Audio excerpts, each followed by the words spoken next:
And good afternoon. This is the Familiar Company podcast. Today with me was Cactus. Cactus has been around the server for quite some time now, and one of the subjects he's been an expert in over the years is Astral Projection. I'm really excited to delve into this. I've kind of avoided the subject until the recording booth for a couple months now, so it's really good to get it out of my system and ask some of these questions and get into this topic. So without further ado, here's Cactus. Okay. All right. We're good, my dude. So, okay. And the red light is on. I figured there's no better way to get started than, giving you the chance to let people know what's up in Cactus's life, kind of where you come from and what started this journey for you. Well, hello, I'm Cactus. I reside within the Familiar Company server on Discord, a great place for spiritualism. I guess what got me, started on this spiritual journey, so to speak, is that I was playing Final Fantasy VI and saw that magic was a thing. I'm like, wait, I've heard about magic before. Mm-hmm. Is magic real? Well, I want to try to see if magic is real. So I started looking up occultism and energy and started working with it. I'm like, holy shit, this is real. We're going to try astral projection. And then, like, okay, I don't know if this is real or not, so we're going to test it. And on my first try, I got down to the sleep paralysis state, and I started hearing noise in my ear. I started feeling my body like lift out. I'm like, that's okay. This is the thing. Okay, then.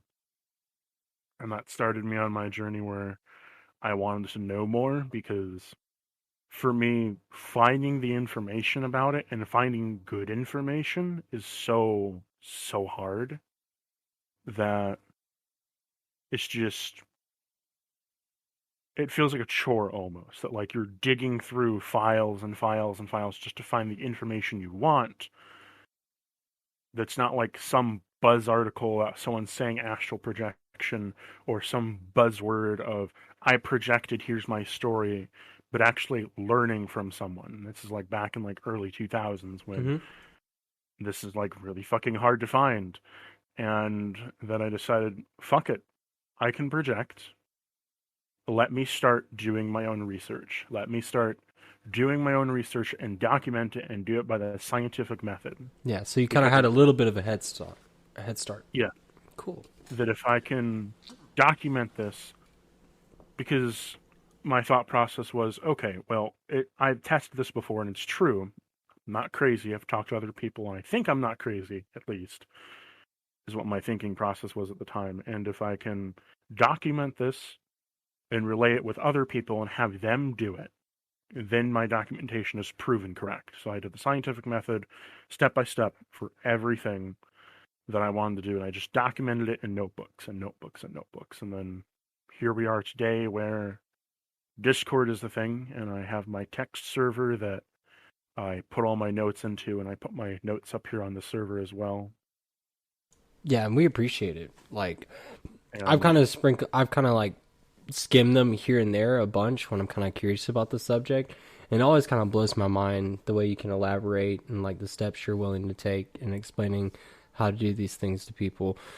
I haven't had the time to practice it myself, but it's definitely impacted my perspective on astral projection itself. So much do I see that it's, feel this, feel that. If you felt this, you should do that. It's like, well, that's bullshit. What if I feel this and feel that, but nothing's happening? I want like a step-by-step process. Something you say, I fucked up step 3. I should do step 3 again. Almost like a math equation to help push this out. Right, that makes sense. Yeah, 1 + 1, you get the answer you're expecting. 2, if you get 3, you obviously screwed up and added something that wasn't supposed to be there. So it's good to always have like a formula. I agree. Obviously, though, that research takes a lot more time in spirituality rather than just documenting what I think could happen, but it pays off in the end when I can specifically tell someone, this is how you do it. This is a proven method. Here you go. And then they can continue to do that and advance forward. Mm-hmm. And as they are doing that, they will share that experience and then document their own experiences. So even if somehow down the line I perish, this idea of documenting and sharing continues on. Right. Yeah, absolutely. So that eventually, I'm sorry. Continue. Oh, go ahead. It was, so eventually the end goal here is to never have a time where it was like my experience starting out, where there is little to no information, or there's no information that went circular, like mainstream. Right. I don't think it'll ever go like mainstream, where like a Karen will notice down the street that we're astral projecting, but it'll be mainstream enough that if you wanted to do so, you could look up astral projection and you could find documents and articles of people explaining it without having to like invest 5 hours into YouTube videos about a 10-part series of a guy explaining it to you. That you can just find what you're looking for. Right, because that would be, yeah. Right, because like even those YouTube videos, sometimes they don't do justice. It's like a 12, 15-minute video, and it gives you just more resources, if anything, which is okay to have these resources. But when you click on one of these clickbait videos, you're expecting to get what you need to know out of that, right? And that's just not the scenario, you know? So I hope that by the time that I croak and pass away, that when I reincarnate, I can come in. If I come into a future point in the world, that I can reincarnate, come back into it, and get a jump start on anything else. So like, oh, I have an interest in this now. Let's do this, and it's just boom there. Right. I hope it comes like as common as looking up Pokemon and me being able to find all of the Pokemon games in a Google search. Just listed. It's coming. I think people are waking up more and more. So what does astral projection mean to you in particular? Because like you said earlier, like there is a lot of perspectives out there, and it seems like there's more conflicting opinions than any solid resources. So I do want to understand more about your particular perspective. Astral projection to me, super simple. Best way that I like to describe this is you're taking your spiritual body with your intention in mind, and you're taking that mind with your energy and projecting it to the astral. That's it. You're just projecting your consciousness / mind to the astral. That's all it is. That's solid. That's solid. I'd absolutely have to agree. It doesn't need to be any more complex than that. We don't need to throw in any fancy words. It's just you're projecting like a projector. That's it. Your will and your vision, right? Yep. Yeah. It is purely your intention and your willpower, which leads into determination and everything that comes after that.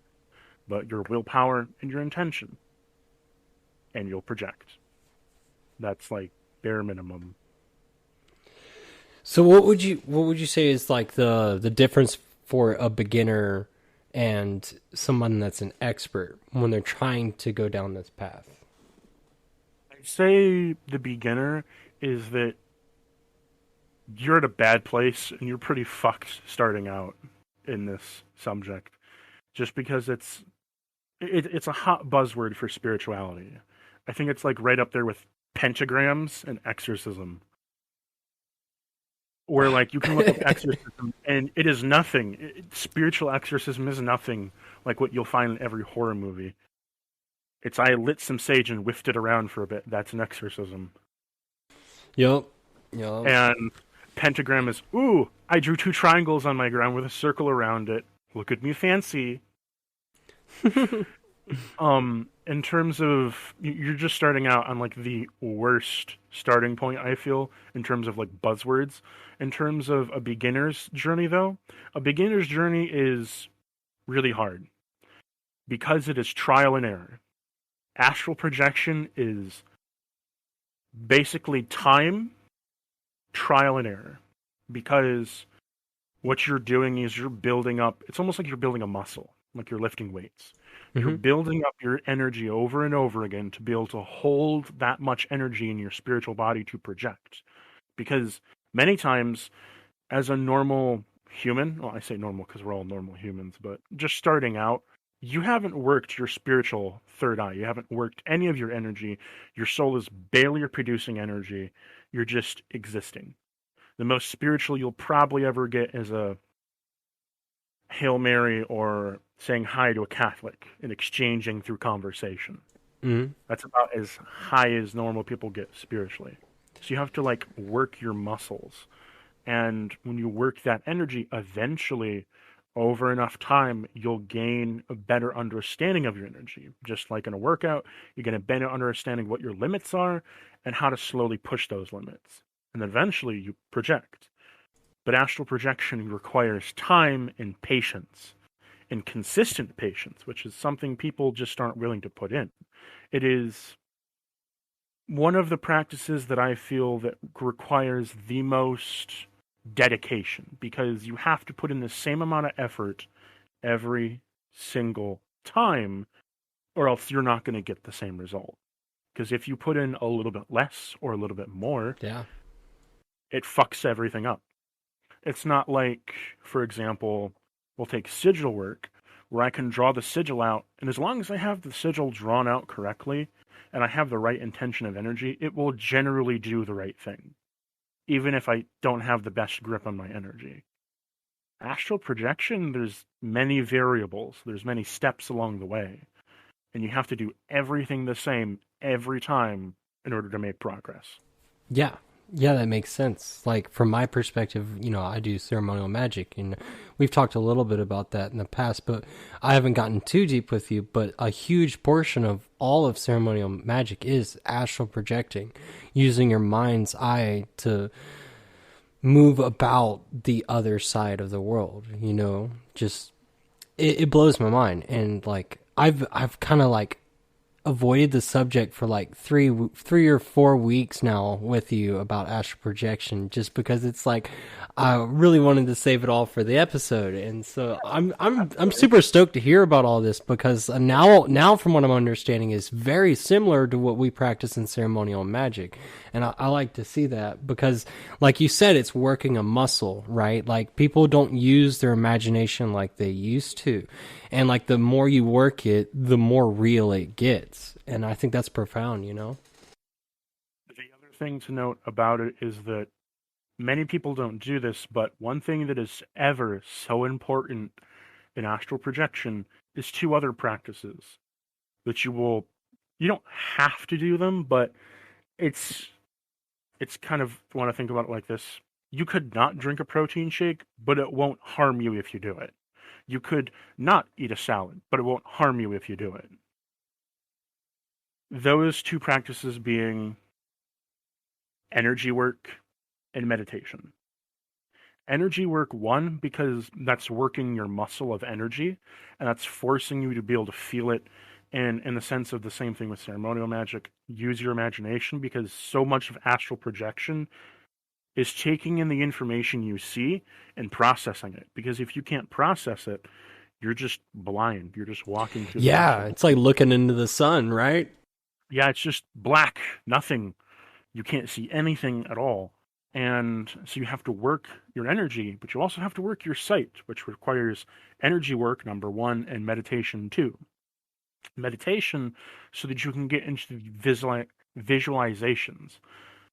Meditation specifically through finding your energy and how you visualize it. Because the thing about astral projection is, when you project, how you see your energy, how you interact with things, how you understand things, all depends on who you are, how you process that information, and how your energy looks to you.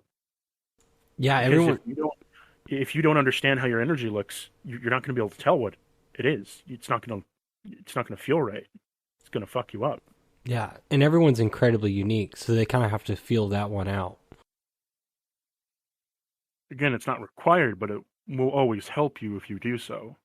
And it's two things that just people just kind of let to the wayside, where they only use where they only think energy work is useful for healing, or they only think meditation is useful for certain practices, when both outside of those have massive things you can do with them. Since energy work, you can do anything with it, and meditation is just practicing your own inner focus and determination for something.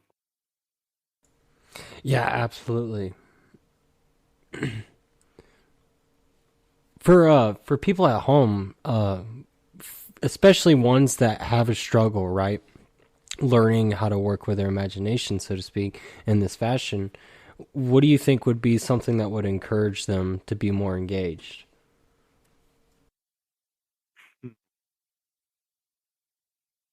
Start out with a simple goal. Start out with an extremely simple goal. If you're having a lot of trouble getting into astral projection, you're just not finding that it's working for you,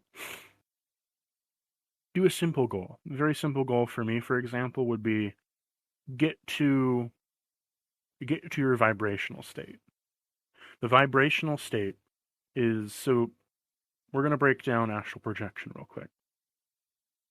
So you have the beginning, so your grounded state when you're in the physical body still, and you're about to go to sleep. This is where you have your intention to project. You then have your sleeping state where you're going into sleep and you're sinking into sleep paralysis. Sleep paralysis is basically what I would call a cage or a lock. It's keeping your physical body from moving or doing anything that would make your physical brain try to get you out of your spiritual focus. It's to lock your mind into one set. From there is your vibrational state. What's going to happen is as you start building your energy and your mind slowly starts to detach from your physical body and go into your astral, you're going to feel your energy pushing and pulling with it. And as that begins to happen, you're going to feel vibrations. You're going to feel heat in your arms and hands all over your body. You're going to hear ringing in your ear, and you're going to feel like you're vibrating physically. Just try to reach that vibrational state. If you can reach that vibrational state, everything else is easy. Everything else is just existing for a minute or two, and then you're done. And you project. But getting to that state is the hardest thing in the world. And that's like the stopping point for a lot of people. If you can get yourself to that vibrational state, everything else becomes so easy because now you just hold it. And you can practice getting to this vibrational state without having to go into sleep paralysis. You can do this through meditation, where if you meditate, you feel your energy out and you go into yourself and you follow that energy back to your soul, what will happen is your consciousness will begin to start to weigh, where it will start to try to connect to it. And you're going to feel a massive chest pain or a massive increase in weight on your chest. Hold it. Just hold it there. And when you hold it there, that's increasing your vibrations. That's increasing your awareness of the vibrational state. Because you're doing the same thing. You're connecting your spiritual body. You can do the same thing through energy work, where you feel out your energy, but this time you're trying to push your energy into your spiritual body. You're trying to separate your spiritual body from your physical one, doing the same thing.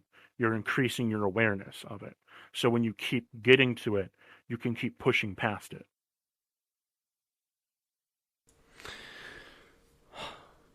Do you think people that get sleep paralysis, probably have a natural ability to get into one of these practices and maybe even eventually attain the ability to avoid ever going back into sleep paralysis? Do you mean if people start off with sleep paralysis, they have a head start or something? Yeah. Because that's... I'd say no. No? Okay. That makes sense. It's about intention. You can have sleep paralysis and not ever project, and you can not have sleep paralysis and project. Because remember, sleep paralysis is only happening with the intention. So if you have the intention there, then it means something. If you're just in sleep paralysis, that's just a form of sleep dysfunction, where you're dysfunctioning while you're sleeping. That makes sense. From your dream. So in terms of spiritually speaking, if you can already get to sleep paralysis, that doesn't really help you because you have to have the intention before you go into it. Because when you're in your grounded state, if you don't have the intention to project that night, you've just made your entire thing like 20 times harder, because now you're having to find that intention while you're in sleep paralysis, which doesn't help because your mind can't think when it's in sleep paralysis. Yeah, it's like fight or flight. Because you're blocking all the physical signals of your brain, so you can't think anymore. That's all sleep paralysis is doing, is blocking every motion of physical so that you don't go out of it. And the reason that is because when we go into our bodies, so we were all once, we have a higher self, which is where our soul's at, and we're all fragments down here. When a fragment gets put into the flesh suit we call a human, what happens is, for us, our consciousness is given to us. And as a human with flesh and blood, the only way to go back to the spiritual is to die. That's really scary because that means we don't exist anymore as personalities inside these flesh suits. And so because of that, when you project, you're essentially, air quotes, dying. You're not really dying, you're just, in terms of the physical and what the physical mind thinks, you're dying. And it's like, holy fuck, do not do this. I don't want to do this. And then your fight and flight activates, and you're like, shit, man, shit's happening. Yeah. See, I'd never experienced sleep paralysis of that form where it's scary. Like, I've only experienced sleep paralysis in deep states of meditation where I've just lost control of my body. I feel now that we're talking about it, like, and I've heard other people talk about it, but it's like, I couldn't move, but I knew I was sitting still. It was so, like I was lost in the fractal state of my brain, and it's like I lost contact with my body. It was a little scary for a half a second. I was like, how do I get back home, so to speak? And that really threw me for a loop, and I haven't gone back to astral projecting or to that extreme where it's like complete body disconnection, because the feeling of oh, will I find my body again? That kind of really freaked me out. I had never experienced that before, with an ego, right? We've all experienced that, but we don't remember it. But when it's with a relationship with your ego, that's scary. You know what I mean? And so when I was thinking of sleep paralysis, I was thinking of that more so as well. What about people that have out of body experiences and they feel like they can't find home? What do you think's a good guiding post in that kind of situation? So let me preface this very first. You cannot get lost in the astral. If you're astral projecting, it is impossible for your body to be taken over while you are projecting. The reason for this being is you're only projecting. You're not going there. You're projecting. Differences. So when you go to the astral, say through bilocation, or we'll say channeling, you're opening up a gate to the spiritual to push your actual spiritual body through and to have a tether to you where your physical body's open to something else being there. When you're projecting, though, you're just taking, basically, if you want to think about a projector, the projector is you. You're projecting onto the wall. The image is the astral. If you shut the projector off, there's no image, and you're back to square one, just the projector. Same thing happens when you're astral projecting. You have a limited time. You have an amount of energy that's filled up in that body that your consciousness is attached to. But because your fragment, your core fragment, is attached to your physical body, nothing can inhabit that because your will and determination comes from that fragment, which is attached to the physical body. So even if something tried to, it's like, nah, bitch, you ain't getting nowhere. And so it just can't happen. It's a scary thought, but it won't happen. Second thing, it kind of makes sense. I'm not going to lie. Yeah.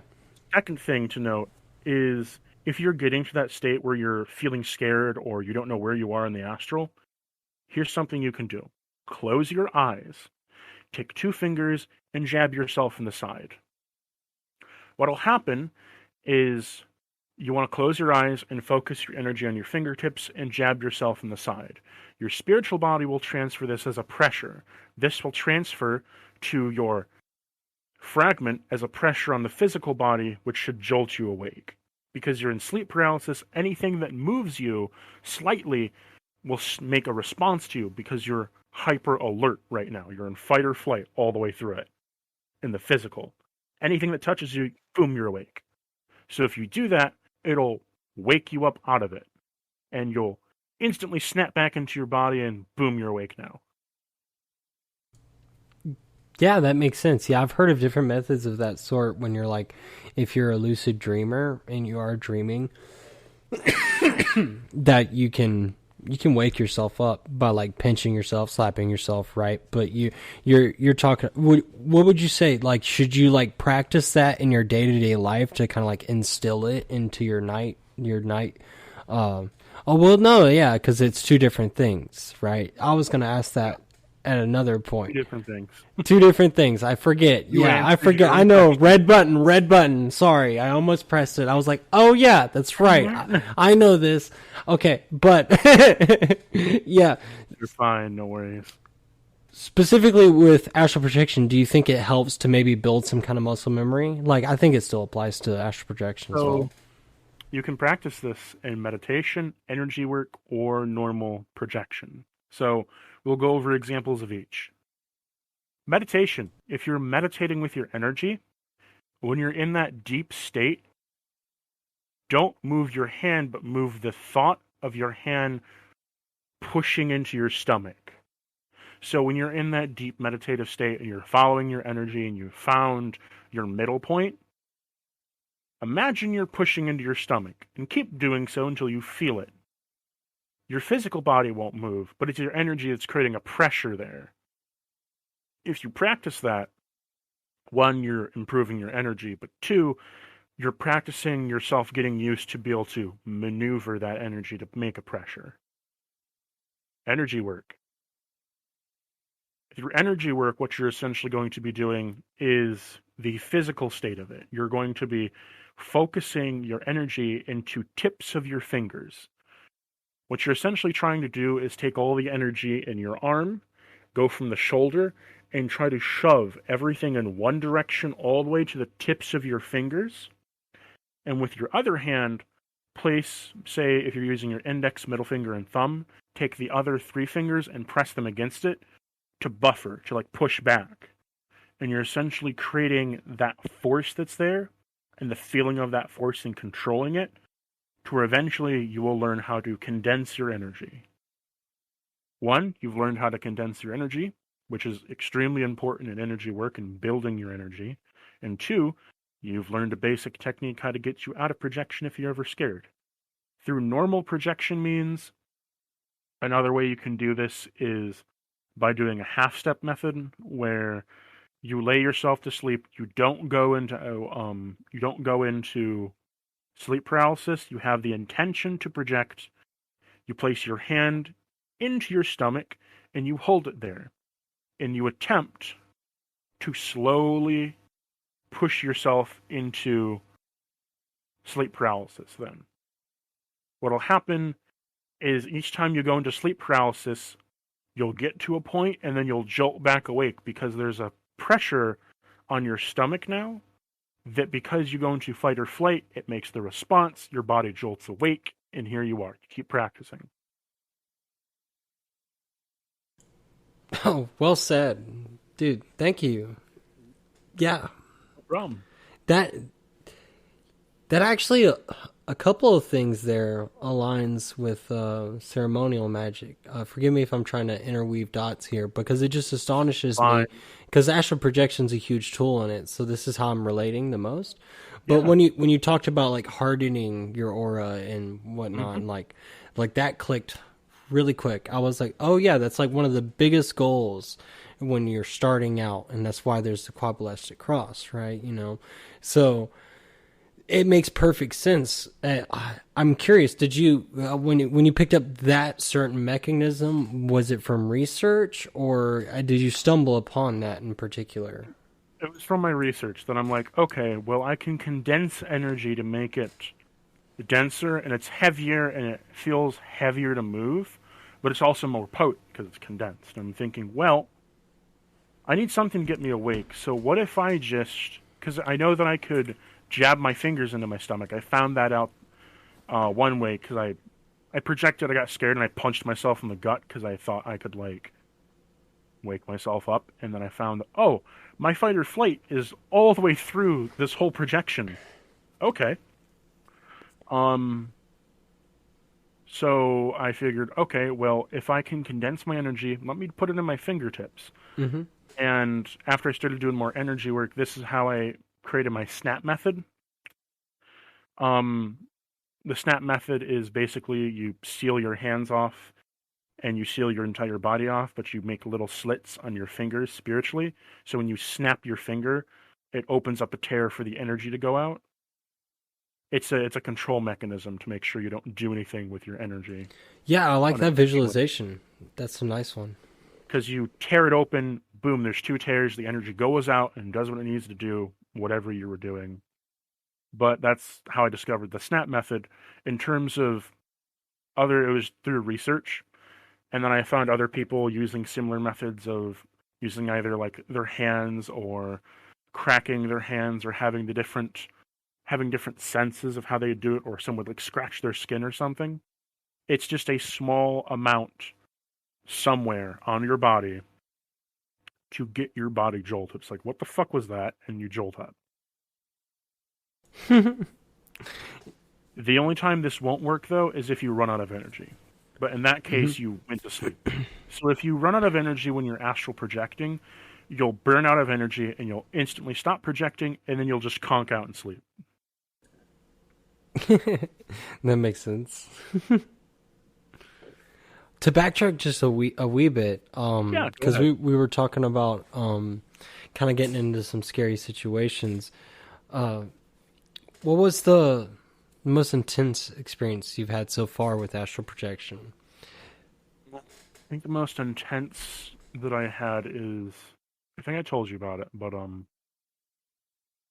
I projected, and when I projected, I walked, and I just kept walking. And the astral realm is a lot like, if you want to think about it, like a dreamscape of everyone else's thoughts, memories, emotions of everything all congealed together in one spot.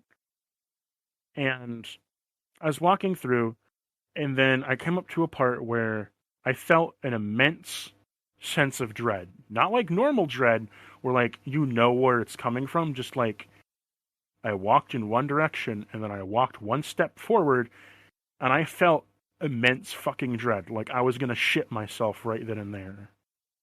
And I said, oh, I do not want to go this way. And then I backed up, but when I backed up, I was still facing it. The dread got worse, and I heard a voice, and it said, turn around and walk back.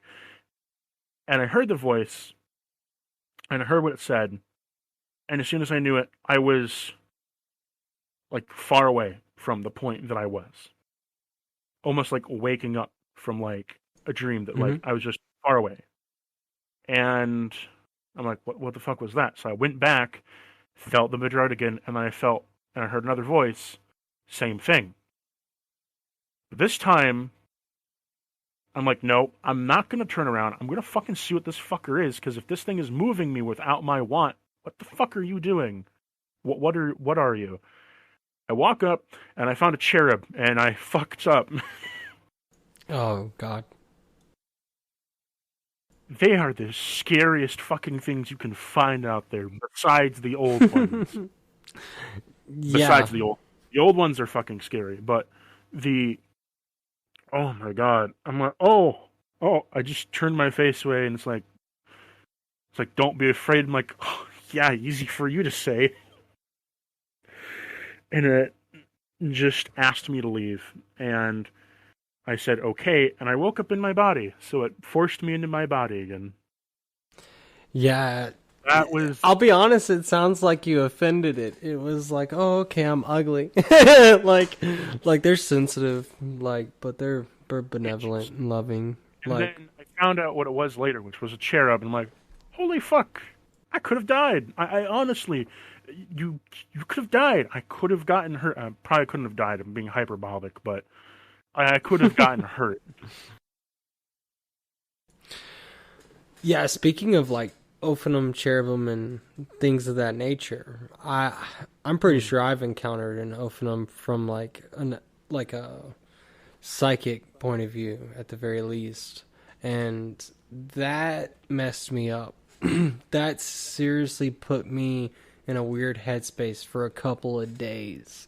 What? I cannot explain it. It's like when I hear people talk about like doing DMT and talk about the machine gnomes, and they like try to describe it, and like they'll paint pictures or do artwork to illustrate it. I'm like, the gears within gears. Yeah, sure. Best way that I put it, like, if you're thinking of a thought, imagine that as you're thinking, from a third-person angle, you're viewing your mind as you're thinking of it. And you can see every indiscrepancy of what's going on.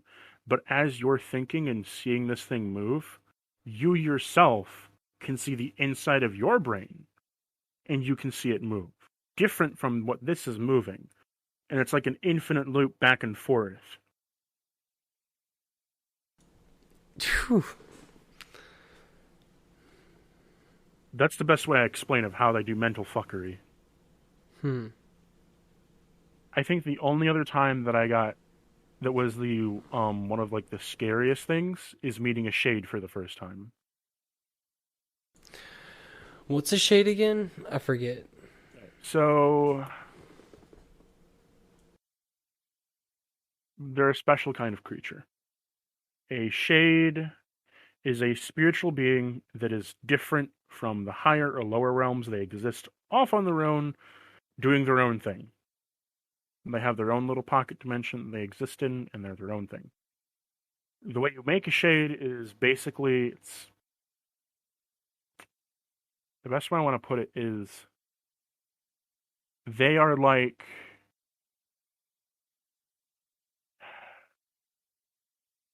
a thought construction of a servitor if bound by blood and was a shadow person at the same time. That's the best way I can explain it.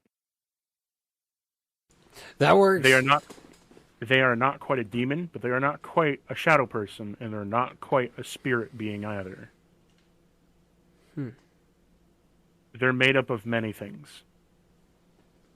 And is it like a tulpa? Is that what you're saying? No, it's different from a tulpa. A tulpa is given of like many thoughts of many other people. It creates something very specific. These are like your classic eldritch beings, where they're made up of many different organisms, all congealed into one thing that is functioning. If you want to think about it like that. Like a man of war? You know what I mean? You know those like jellyfish? Like it's technically like more than just one. Yeah. Yeah. Oh, that's a fucking trip. Or if you want to think about it like a cherub, it's many different things put together to make one thing, except the best way I can describe them is that in order to even get a pact with a shade, you first have to do like some kind of blood seal pact, where essentially they're bound to you, and through the contract they have to protect you, but they also take you someplace when you die. You know, when we're talking about like these animals like being put together and stuff, like that's been like repeated throughout culture. Like, sure, it could probably be coincidence that humanity just does that. But like, okay, so like there's the Lamassu, there's the one from Greek mythology. Do you remember which one it is? It has like a scorpion tail and all that. Like the... Oh, I know what you're talking about. It's like the half woman, half scorpion thing.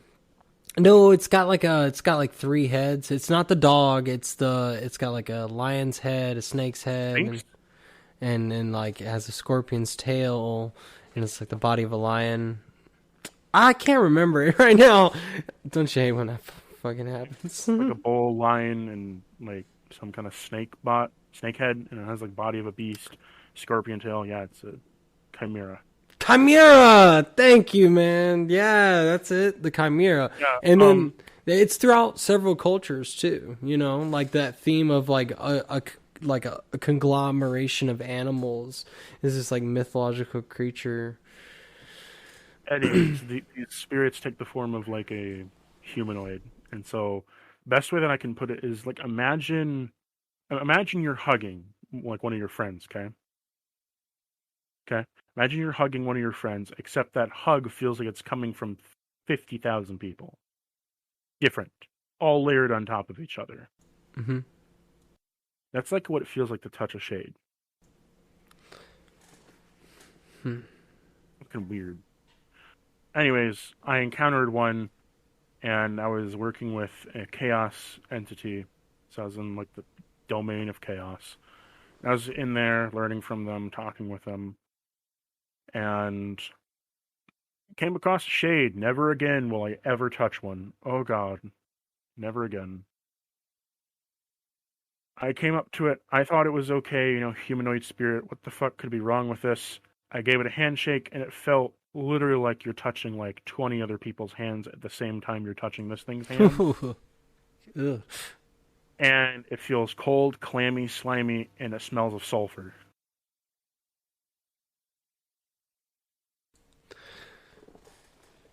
That is really strange, dude. That would creep me out.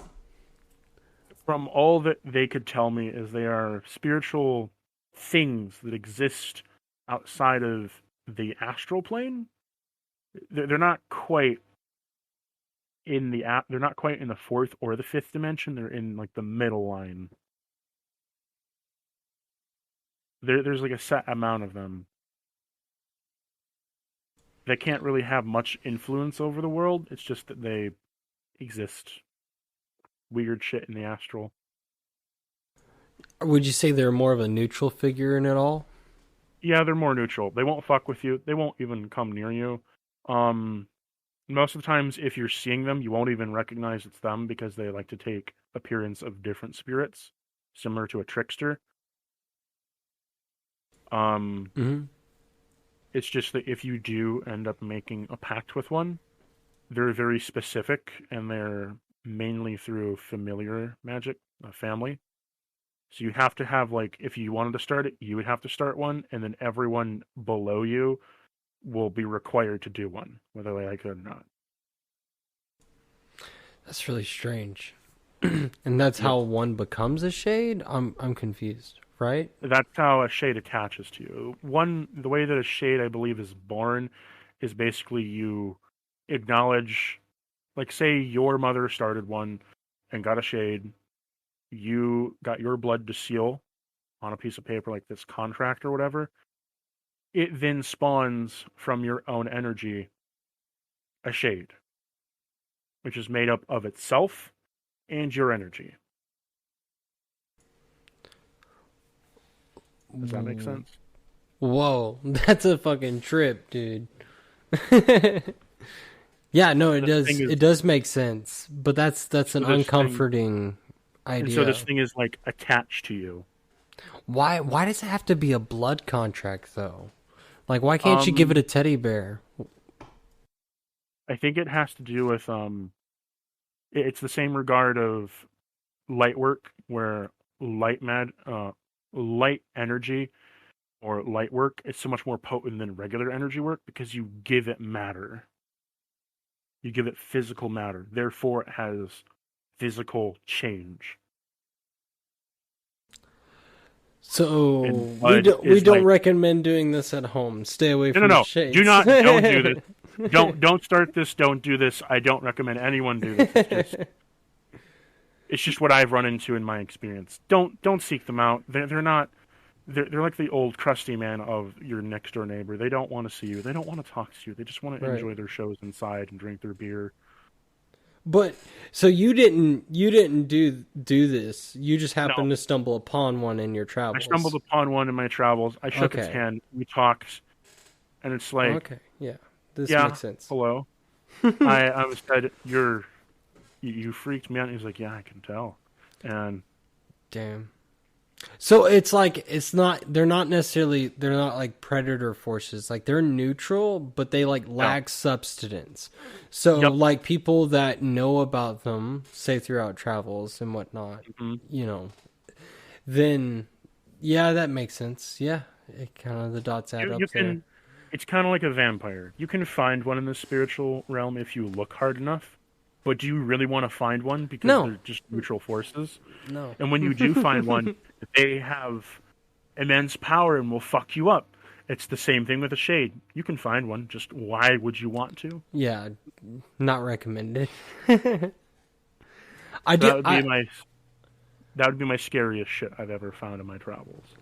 I do kind of want to like backtrack though, because like I'll go as far as you want. though I remember the difference now, I do want to bring it up because it's a good talking point. What is the difference between like A, astral projection and lucid dreaming, and then B, like remote viewing and biolocation? Okay, we can cover this. Lucid dreaming and astral projection. Many people get it mixed up and think it's the exact same thing. They're really not. They're two sides of the same coin, but they're not the same thing. Think of it like this. Lucid dreaming is you're taking your mind and you're taking your spiritual body, because they're both connected to the same thing. Your mind is in your physical, spiritual body is just around it. You're lightly connecting your mind to your spiritual body when it's still connected to your physical. You're just connecting the tether. That's a short-range tether, and you can do it really easily. But all you're doing is you're just taking in and absorbing the information from the astral that's then like a 1-foot sphere around you. And then when you dream, the information comes in and you can control it because, again, it's entered your space. You've absorbed it into yourself, thus you've allowed and you can control it. Problem with this is that that's what all lucid dreaming is. You can't really interact with spirits that way because they would have to allow consent for you to control them inside your dreams. Most people don't want to allow consent for that. So you basically are floating in the astral, if that makes sense. You're not projecting, you're just taking in the information. Versus astral projection, where astral projection, you're projecting your spiritual body from your physical body into the astral to view, observe, touch, and feel things, to take in the full scope of everything and absorb all that information. And how much you filter out is up to you. They can serve similar purposes. For example, you could encounter a spirit in the astral as projecting, or you could encounter it through lucid dreaming. The difference in likelihood of both of those scenarios happening is you have almost an 80% more likelihood to project and find a spirit to talk to versus find a spirit in your lucid dream, because it's a closed off space. However, that doesn't mean they don't have their pros or cons. The pros of projecting is you obviously have more information, more disposable, places to go, and you have the ability to interact with things. The cons of projecting, though, is you only take back 30% of the information that you would gain from that projection, and it's very energy draining, meaning when you do, you fall asleep, and then you have to decipher what was your sleep and what was your projection. Versus lucid dreaming, where you take in 100% of that energy and you process 100% of that energy. It's just you're not going to be getting a lot of variation. But if you had, say, like you were working with deities and you wanted to have a deity in your lucid dream, that would work because it's a closed off system, and you would actually have a better chance of talking with them and communicating with them through a lucid dream than you do a projection, because you're taking back 100% of that information versus only 30%. Make sense? Yeah, absolutely. You nailed it. Thank you. And then on the other side of the spectrum, OBE, remote viewing, and bilocation. What are the differences? So OBE, out-of-body experience, is just taking your spiritual body and having it randomly shove out of your physical body for like 2 or 3 seconds, and you're out of your body, and you're like, oh, what the fuck is this? What's going on here? And then you're back in your body again. It usually lasts for about 5 minutes tops, and then you're back in your body. An out-of-body experience is usually only by accident. If you're having a controlled out-of-body experience, it's not an out-of-body experience, it's astral projection by location or remote viewing. That makes sense. Now, what is remote viewing? Remote viewing is taking your energy, okay? It's taking your energy and you're condensing it down into like a ball. And all you're doing is you are throwing it to the lesser realms. So when I say lesser realms, what do I mean? So there are layers of the different dimensions, but when between the third and the fourth dimension, there is layers. There is the physical, the lowest realm, which is where vengeful spirits hang out, aberrations, thought forms, and dead animals hang out. Then there's the lower realm, where your demons, lesser spirits, shadow people hang out. The middle ground, anything can go there. Higher, it's where you might find your angels, your jinn, your gods, your deities, those particular things. And then you have the highest, which is where you would find the next leading point onto the fifth dimension. It's like the step before. It's like the highest point is like the Olympus, or the Great Temple for the Nordics, or the Temple for Ra. It's the highest point where all the gods hang out. Like Keter on the Tree of Life in Kabbalah. Yeah, that's how it resonates to me. That's how I've kind of looked at the dimensions, so to speak, is it's like the Tree of Life. And so when you remote view, all you're doing is you're throwing your energy into one place, somewhere randomly, that you think you want to go to, and you're viewing it on the lowest realm possible, meaning the only thing you're encountering are spirits that want you to fuck off and go away, or a dead animal. But you can only view. That's the thing.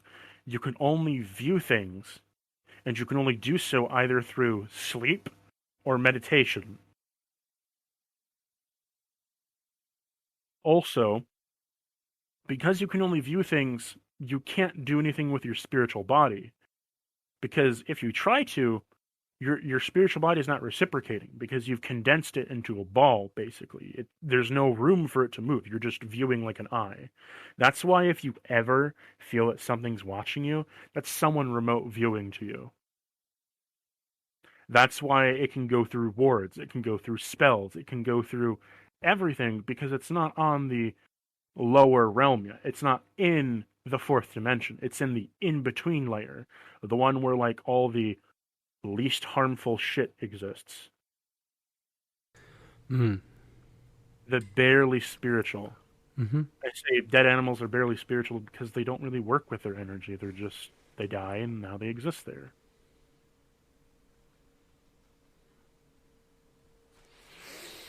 So, by location, though, so like astral projection was projecting your spiritual body into the astral, and you took with it a set amount of energy that you will burn. By location, simply put, is your spiritual body tethered to your physical body, meaning there's a physical tether.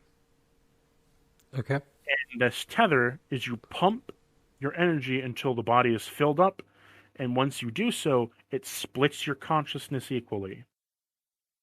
So your consciousness, instead of going with it, is split in half.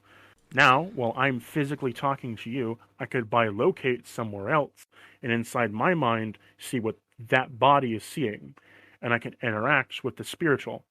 And because I can do so, I can do everything astral projection does, but sitting here do so. So like a chameleon looks one way or the other in different directions, kind of thing. Pretty much. Wow, that's fascinating. Oh, and dude, that's crazy. I can talk to gods, I can interact with spirits, I can make things, I can do things, everything in the astral that you can do through astral projection. It's a more advanced version of astral projection, because you've now... Yeah, it's got a lot of free will in it, dude. Yeah.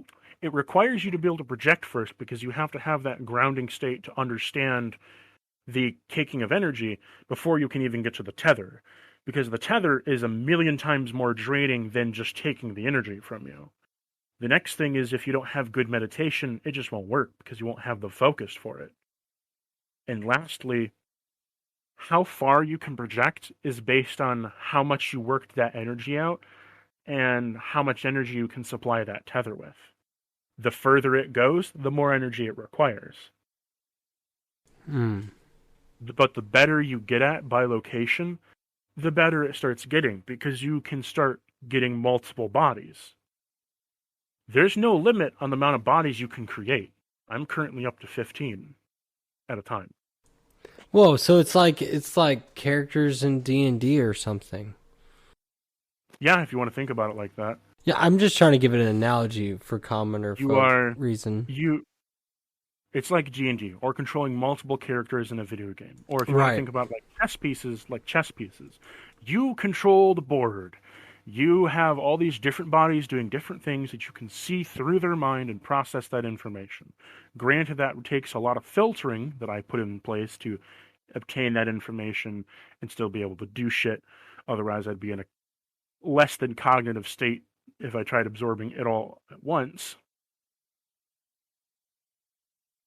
But it's mainly about mental filtering, energy work, and meditating to learn the balances of that. And slowly, when you bilocate, you'll learn how much your body requires and learning how to condense it. And after you learn how to condense your energy, well, then it's just about sending little packets of energy every so often. Yeah. Because if you can just condense your energy, well, I can just send a packet once an hour to one body, and now it's good for like a couple hours.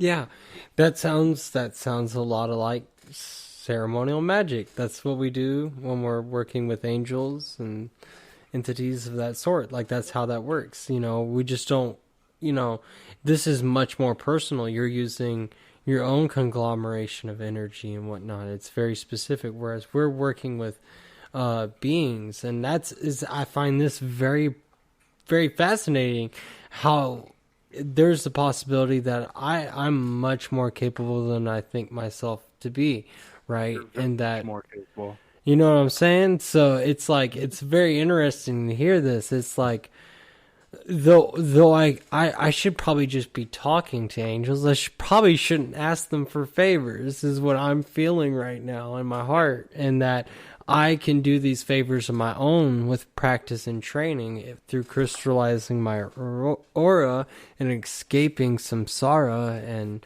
creating the light body, so to speak. Location has a bunch of like techniques attached onto it through astral projection, like how to defend yourself, engaging in combat, strengthening your shell, finding different ways to manipulate your energy. Because once you bilocate, you have like complete control of your energy, pretty much. You pretty much need to have complete control to bilocate. And because of that, you can do some really cool shit with it and some really advanced shit with it, because you can start doing things that you would have to do through a sigil or have to do through a pentagram or have to do through ceremonial magic that you can just do now on your own without any of the practice. Yeah, no, I agree. It makes life so much easier in that regard.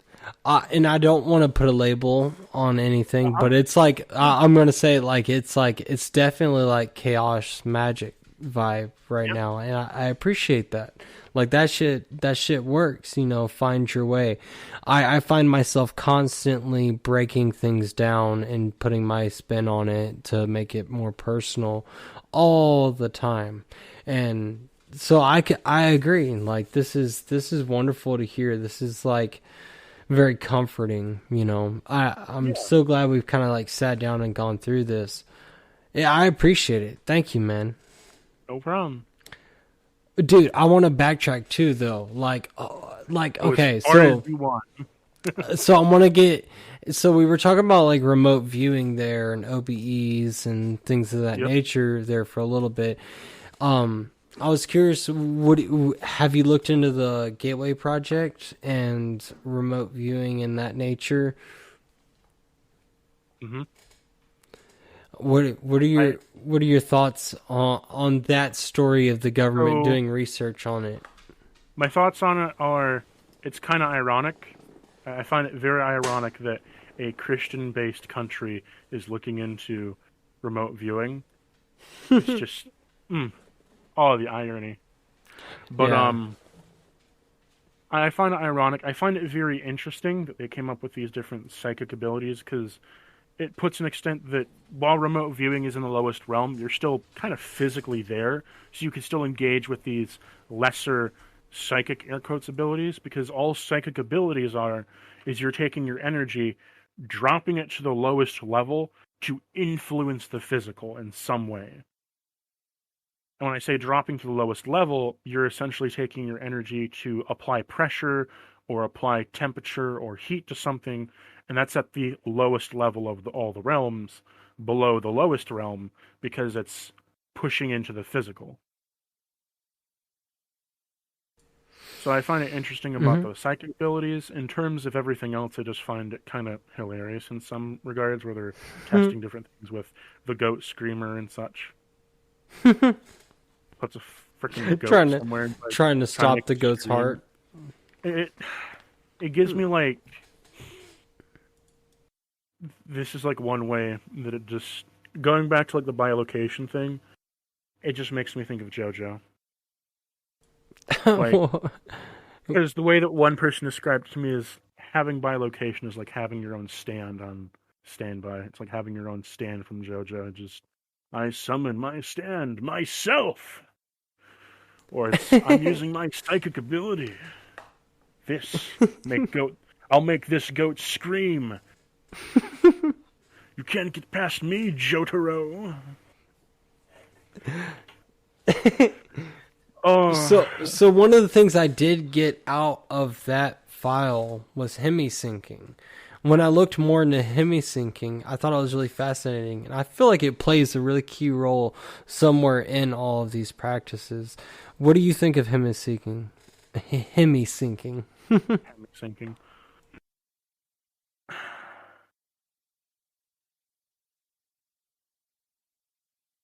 I'll admit, I'm not the biggest aficionado on hemi-syncing. It's something I've delved into before. It's not something I use a lot.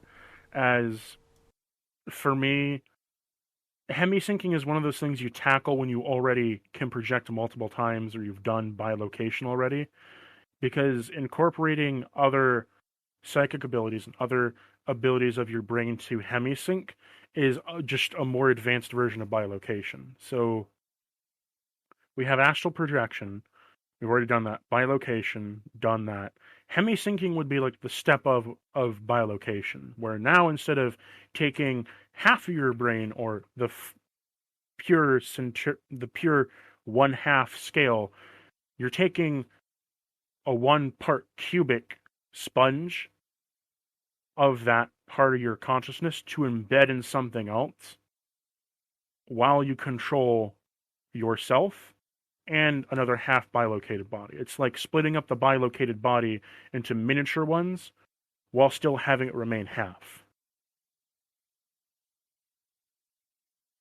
If you want to think about it like this, think about it, how do I want to explain this? Actually, we can do this like a chessboard. So your chessboard is you, okay? Still following me? Okay, I'm following. Okay, chessboard is you. And now imagine every square, black and white, is connected by a string. Okay? Every chess piece is a different bilocated body. If I move that chess piece to, say, a white square versus a black square, I've created one square that I can use in a separate body. So if I moved a pawn up one, now the pawn has one body disconnected from it. One miniature body, so to speak. And every time I move that pawn, it creates another one. It's still functioning as one body, but now it's functioning like its own conduit for other bodies. This is where you get into some dangerous territory where you can go and break yourself. If you're not careful, you will break yourself into a system. System being the modern word for multi-personality disorder, where you have a system of...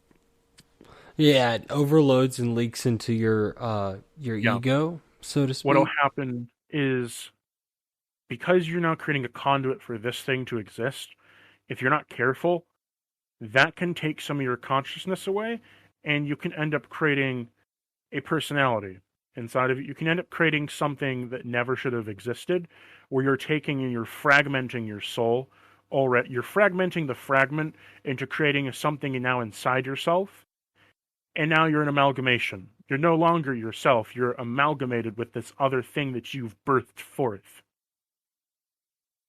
And now you either have to re-amalgamize it, basically you have to kill it and then reattach that fragment to yourself, or live with the fact that you've essentially created another being that is now trapped inside your body. That's horrifying, dude. Again, it's a more advanced version of bilocation, one that I don't wish to attempt, but can hemi-syncing help? Yes, don't attempt it this early on, though. Wait until you get a very comfortable... I'd say wait until you can actively start... Wait until you can split your body 5 times in bilocation before attempting conduits.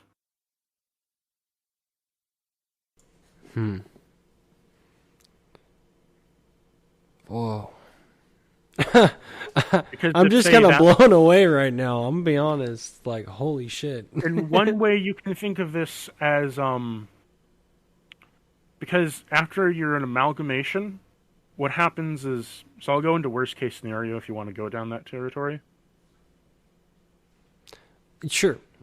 Take it wherever you like. Worst case scenario. You've now created, say you created 2 conduits, and each of those conduits birthed 4. You now have 2 conduits that have their own bilocated bodies, 4 each, separate from you. You now amalgamized 2 separate living things, 2 separate spirits now, that now are forming their own higher selves, connected to your higher self, like a fucking parasite. What? Because now that is their soul. That is their soul, based off of yours. But because they're trapped in your body, their higher self is now slowly forming off of your higher self like a parasite. And because they can make their own decisions with their own consciousness, they will slowly grow until eventually you now have 2 other higher selves merged into your one higher self. And it's actually 3 separate people in one body, connected to one body eternally. Until you either take those 2 amalgamized pieces in, or you detach them from yourself. So I was just about to ask. I was actually just about to ask. So what's the opt-out button for this? Like, where is there an escape? Like, if you get yourself too deep into something that's hardcore? You have to end up killing them if you want to re-amalgamize yourself. And that requires your will against theirs. So you have to essentially go to battle with a projection of yourself as a new archetype, per se? I'm not quite sure. I'm following you for the most part, though. So because that conduit has its own consciousness now, it's become, you've given it a fragment of your already fragmented part. That fragment becomes its own thing. So now there is one soul that is separate from yours. So now it's a separate soul away from your higher self, but because it was your fragment, its higher self is attached to you like a boil or a parasite. So as it grows and you grow, it grows larger and more powerful. So if you ever wanted to reabsorb that thing, you have to either kill it or convince it to die, essentially. Because then you would have to amalgamize it. So... Yeah, it's fucked up, I know. So what I'm thinking is what it reminds me of is trying to get to know like a darker side of yourself and convey to it that it has to return home in some way. And like aspects of like goetic work really involve a lot of what you're kind of entailing here to some degree. And you either banish it or you integrate it. Okay, you integrate the shadow, so to speak, and that's a It's part of the great work in the Philosopher's Stone. And like a system, but in a way more fucked up version now. Instead of just being a fragment of yourself that has to accept that it's a part of you and that its personality is a subjugation of your own, it's its own thing. And you either have to say, I want it, because now this thing, because it has its own soul, it's its own entity, separate from you, but forced in the same body as you. And because its higher self is connected directly to yours, every time your fragment reincarnates, it has to reincarnate with you in the same body. Like connected like a chain. So either you snip the chain and let it go, which requires an immense amount of energy and can be psychologically painful, because that's like all of your experiences kept up from your past lives now just being clipped and having those deleted from your existence, pretty much. Or your thinking of existence. Or you kill it and reamalgamize it. By killing it, I mean you literally have to go like one will against the other to absorb it and have it die to then gain your fragment back. To battle with this own character you've created, kind of thing. Yeah, and it's in a way like killing your own kid. Yeah, no, that's what I was thinking too earlier. Is it's like, well, dang, like if you're that invested in this kind of thing, it's like you're having to go to war with your child, and it's just it seems like such a tragedy. Honestly, what would be the healing process throughout that kind of thing? Like, if you've gone too far down the path and like have tried like creating, the healing process would basically be you having to deal with the fact that you've created something. It's kind of like the same healing process of getting someone pregnant. You have to accept that you're a father now, whether you like it or not, and you have to step up to that. You either have to step up to that mantle, or you leave it behind, and by leaving it behind, you now cast it away. Yeah. If you cast it away, that now becomes a free-ranging spirit, just like us, just now it's left up to the masses of the universe, and that's not a very... The astral is not a very safe place for a new consciousness. That's why I'd say our fragments are blessed to be inside these flesh suits, because even though we're coming back down to Earth, or this lifetime, this world still has a society. It still has a rule structure. Yeah. Versus the astral, where it's like, no. It's utterly horrifying. Yeah. There's quite a bit of a cosmic joke, I've realized at times, but it's also beautiful at the same time. Like, it's a good joke. Yeah. You know what I mean? Like, it'll hurt your side if you think about it too much. Like, you laugh.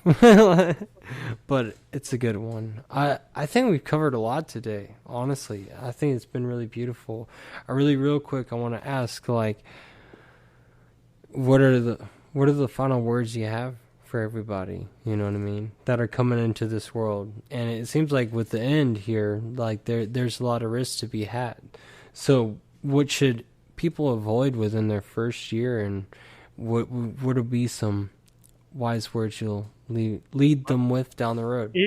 If you choose astral projection as your first foray, or first step forward into the spiritual, my advice to you is, when you take that first leap, research. Do not just take my saying of what I have to say alone. While Drew may say I'm very wise, that is his opinion. I could be talking in my regard. You may be thinking I'm complete full of shit from your perspective. So research. Research everything. Research what I have to say. Now, research doesn't have to be you note-taking everything like I have done scientifically. It could be finding different perspectives, finding different takeaways about astral projection, and adding them up. Because if astral projection, it's a basic fundamental thing. If one thing works, usually it'll be pretty similar to another method, and another method, and another method, and another method. It's based off the practice of many people can have the same idea and eventually can have the same thought process without being connected to each other. They can come to the same conclusions.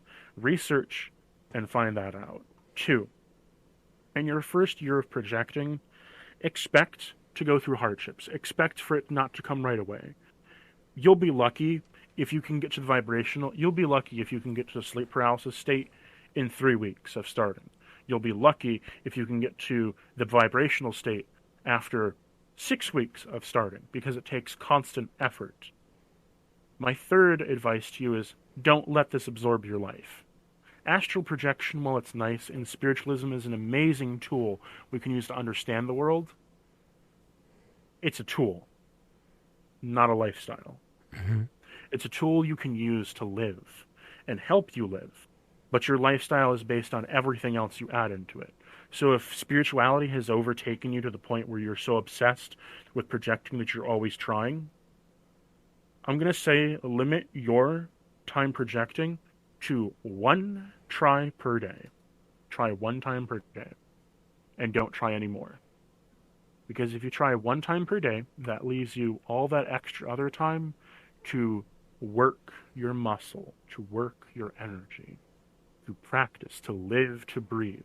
Because just talking with people, just interacting with people, reading about spirituality flexes your energy. It works out your energy, whether you think it does or not. My last piece of advice for you, overall, is that astral projection may not be the road you start on. It may not be the road you start on. The road I started on was astral projection, and then I went straight to lab alchemy. And then from lab alchemy, I made my way back to astral projection, then I bilocated, and then I went through my research and such.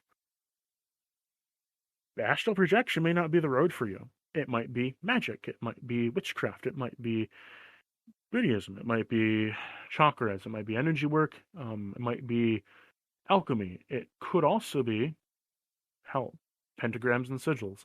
Anything at all spiritual. There's different practices for many different people, many different practices out there. Experiment. If, honest to God, you feel that astral projection isn't working, don't get caught up over it.